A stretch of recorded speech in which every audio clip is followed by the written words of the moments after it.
Neighborhood began attacking passing whites, and police and soldiers used rubber bullets to try to break up the crowds.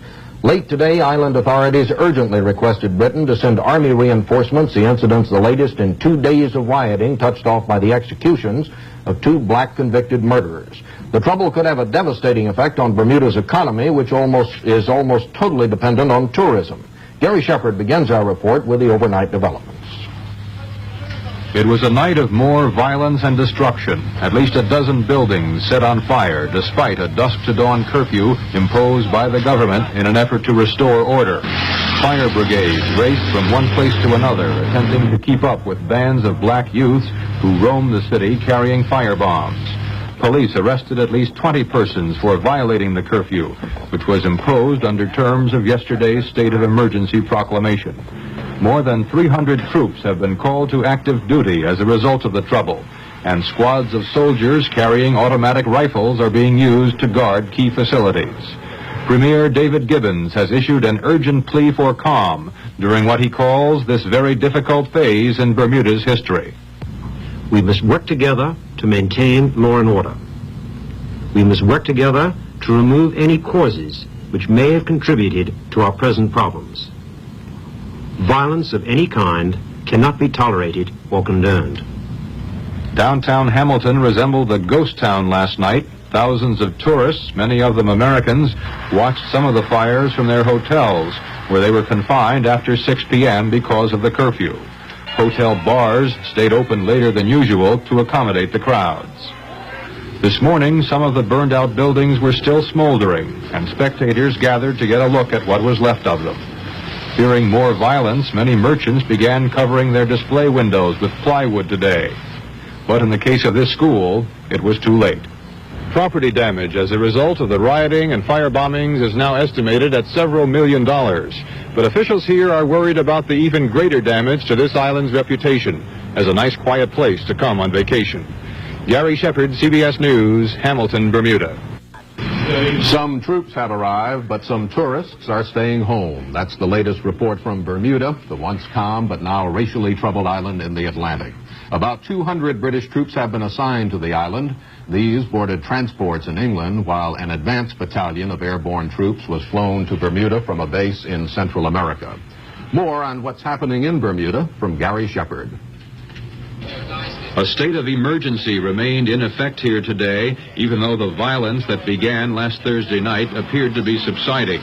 Just the same, police say 10 more small fires were set last night and during the early hours of this morning, adding to the lengthening list of businesses damaged or destroyed since 2 blacks convicted of murder went to the gallows early Friday morning. Property damage is estimated at several $1 million.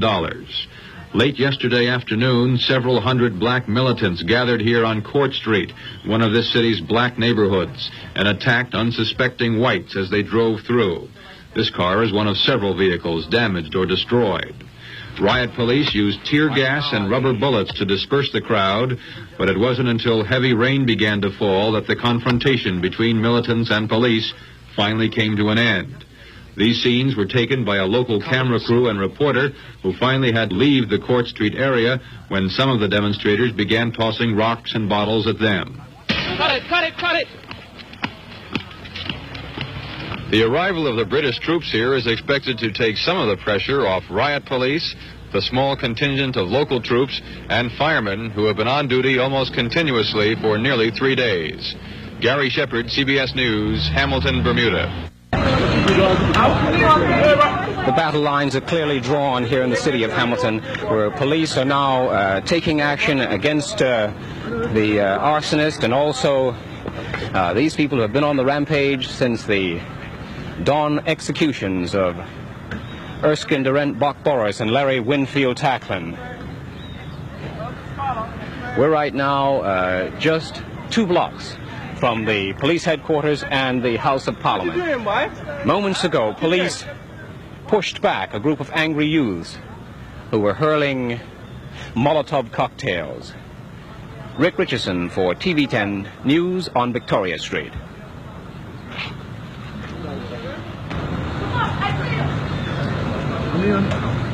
Okay, just walk. You see there's my one this side and one way.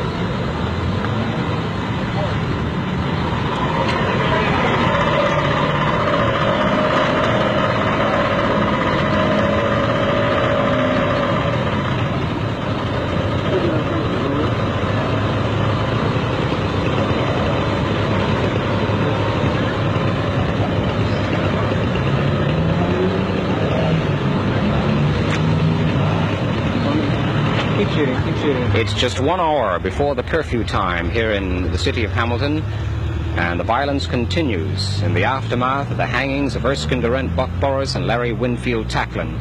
Only moments ago, police were forced to push back a group of angry youths who were brandishing Molotov cocktails and various weapons. At the moment, things are quiet. The angry youths have retreated to the central portion of Hamilton, namely right to the end of Court Street. Rick Richardson for TV 10 News, a matter of 200 yards from the Hamilton Police Station.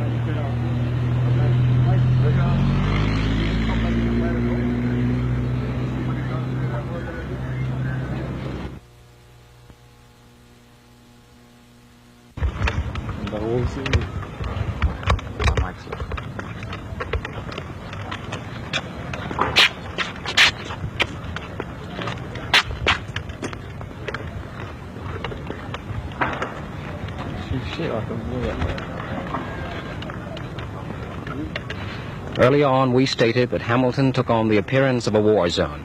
As we are now walking down Court Street, the police have their backs to us, and in the foreground we can see the crowd that's gathered on Tills Hill.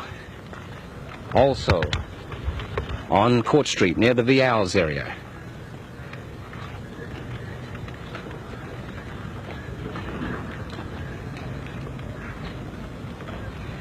As you can see, there's debris strewn across the streets. There's a Volkswagen vehicle that has been wrecked. Police have been shooting tear gas down the street. We just heard one of the Rastafarians shout Babylon. We also hear a fire extinguisher in the background. Certainly, the violence has taken on a new dimension here. As we mentioned on the previous nights, the angry youths and others have waited until darkness before they hit. We have been here on Court Street and have witnessed the direct conflict between police and those who have elected to take up a position on the other end of Court Street.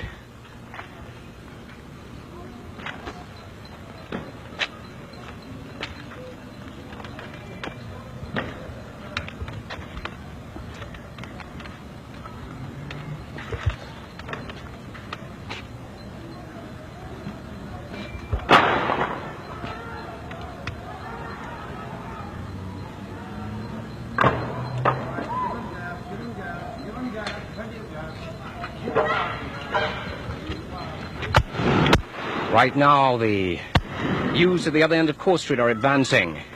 Police here on the junction of Court and Victoria Street are firing tear gas.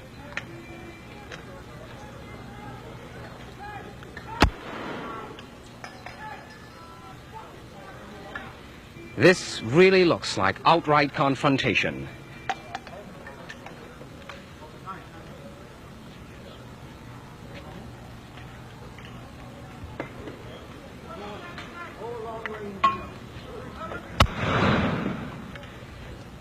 We understand that they're firing special gas down here. The northern end of Court Street now covered in smoke.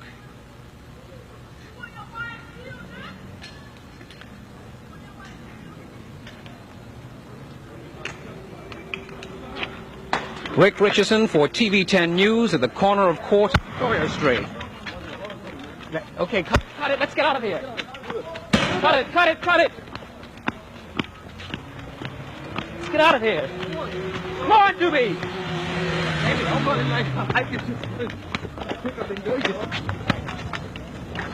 Marvel. Catapult came from behind? Yeah. Who's saying? Hey, I just have Where are you standing? Where are you standing? here. Like that? Yeah. Hey. Hey, don't hide behind me. Hey, let's get out of here. Boston, they're shooting. They're shooting catapults, and I just got hit. It was just right in my side. Shoot it and let's get out of here. Okay. Do 2 minutes at the most. Say when you're through, Barkley, so we don't move before you, right? Don't talk.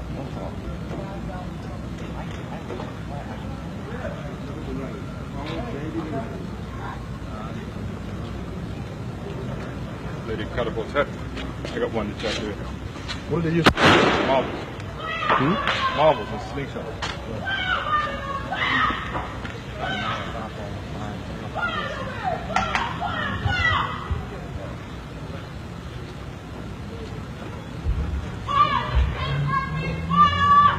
Me.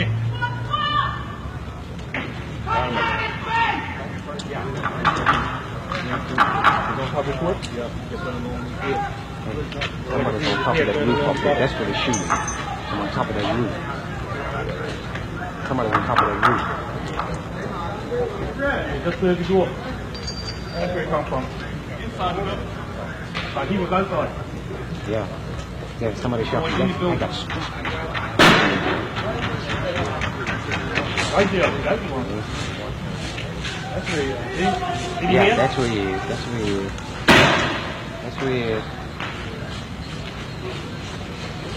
Hey, man. See the right from when he saw him? On this side? Alright. That's where he is. Yeah, he's going in. Tell him don't shoot no more up there. There are other people in there, man. Guys going in. The family up there. And you all over here, man. Come on, gangster. I told you before, you know. Now let's go. Don't mess around. Listen, sir. Alright, man. Turkey's on night. Either way, now go ahead. I can hear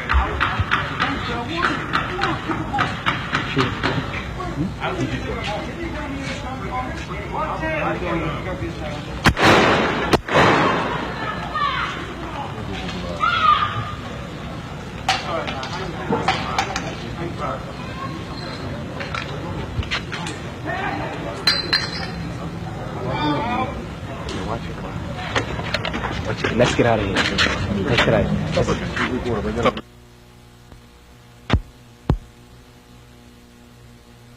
The outskirts of Hamilton is slowly but surely taking on the look of a war zone. In the background now we see the Sunshine Company here on Woodbourne Avenue, and it's completely gutted by fire.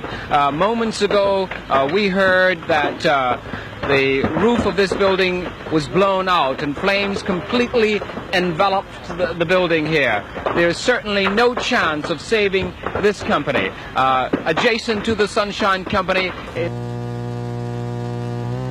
Bermuda has gone through its second night of violence in the wake of the twin hangings, but at last report there had been no incidents for several hours. But early in the evening there were 3 major fire bombings. One occurred within just an hour of the imposition of the dusk to dawn curfew. It took place at the Gosling's warehouse between Dundonald and Elliott Streets. Eyewitnesses said flames shot into the air for some distance, and much of the old section of the warehouse was gutted. One of the firm's partners, Mr. Mel Gosling, estimated damage at some $1 million. Another major firebombing about an hour later destroyed the Sunshine Company premises on Woodlands Road. And a third fire set by fire bombs gutted the grocery section of the Piggly Wiggly Plaza at Shelley Bay. The firebombers on the second night of the rioting apparently used different tactics. Instead of confronting police, as in the previous night, they hurled their bombs unseen from the shadows. Estimates of damage to date from the disturbances could well run into the millions of dollars. There were scores of false alarms for the hard-pressed fire department and several dozen small fire calls, all during a 6-hour period. Even at this hour, firemen are still cleaning up the debris from the major blazes. Residents are reminded that there is a 6 a.m. to 6 p.m. curfew, and it is a criminal offense to be out on the streets during the curfew period. More news as it happens.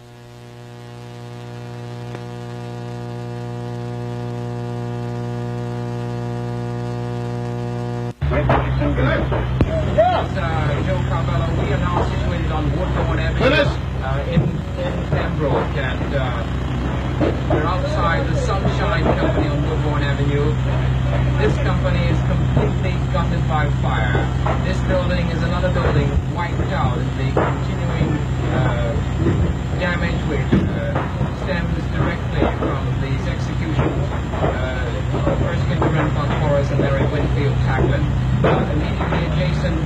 building is the Bermuda Riots Limited, and we now have sparks flying over the adjacent buildings in this area, and it's most likely that other buildings will be affected by this fire. Again, this building completely enveloped by fire, and there's no chance of firefighters extinguishing this blaze. No possibility of saving this building. Rick Richardson for ZBM News at Woodbourne Avenue in Pembroke. Thank you very much.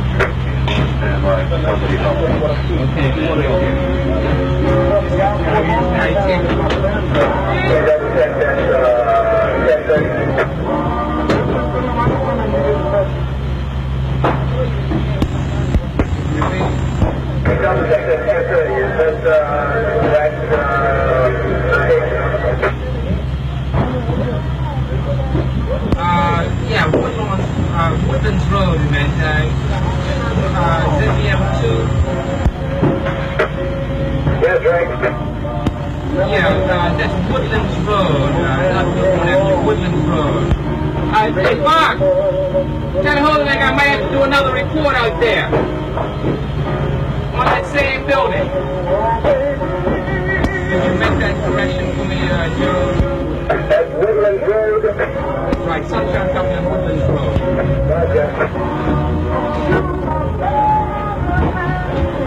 Well, the outskirts of the city of Hamilton is slowly but surely taking on the appearance of a battle zone. In the background, we see the Sunshine Company, which has been completely enveloped by the flames here.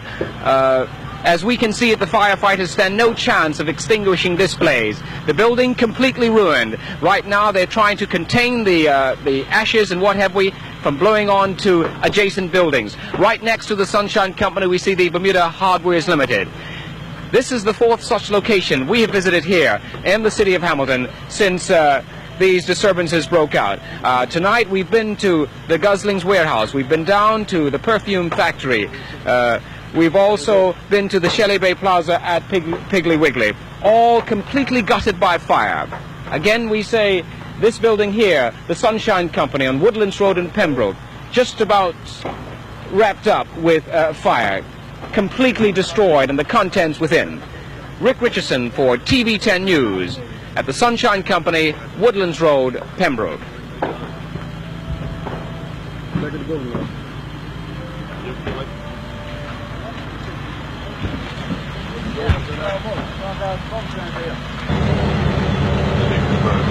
We're at the General Bakery on North Shore right now, and we happen to have caught this blaze in the very early stages. Arriving here, there's no one here on the scene, and there are fires set in two different departments. As we look to the left of the General Bakery, in the office department, the window has been smashed, and obviously some sort of petrol bomb thrown through the window, and these fires have obviously been strategically set around various locations on the island. And we see to the right of the bakery, we see the blaze burning a bit high, and very shortly, in no time, it'll be into the roof. And as we mentioned, our TV10 crew has arrived here at this location on the North Shore, the General Bakery, before this fire has actually gotten to any great intensity. Rick Richardson for TV10 at the General Bakery on the North Shore.